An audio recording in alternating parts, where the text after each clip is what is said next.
CIST, un retour triomphant sous les projecteurs pour Florent Pagny. Après avoir été contraint en 2022 d'annuler sa tournée des 60 ans à la suite d'un dépistage d'un cancer du poumon, et après de nombreuses péripéties, le chanteur recouvre enfin la santé, assez pour bientôt retrouver son quotidien en Patagonie, mais aussi pour répondre aux questions des nombreux journalistes, avides de recueillir son témoignage après sa longue absence sur scène.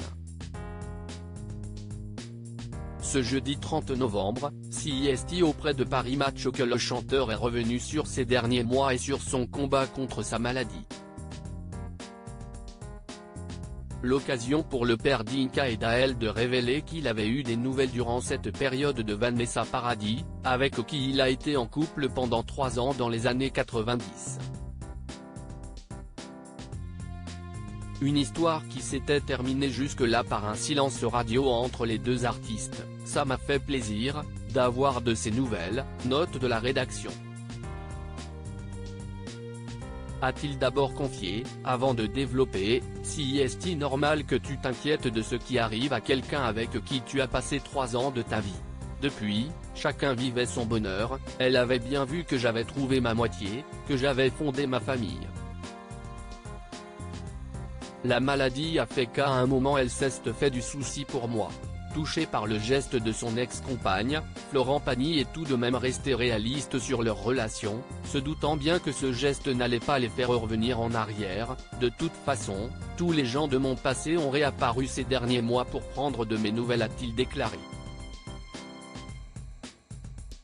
Le signe que, même s'il a apprécié le geste de la chanteuse et comédienne, les deux ex-amants ne deviendraient pas pour autant de grands amis à l'avenir. Florent Pagny, l'amoureux à 60 ans, qui sont les femmes de sa vie ? Florent Pagny, en 2023, il a multiplié les apparitions médiatiques pour rassurer ses fans. En 2023, Florent Pagny n'a pas hésité à multiplier les apparitions médiatiques, sans forcément se produire musicalement, mais pour donner des nouvelles sur son état de santé.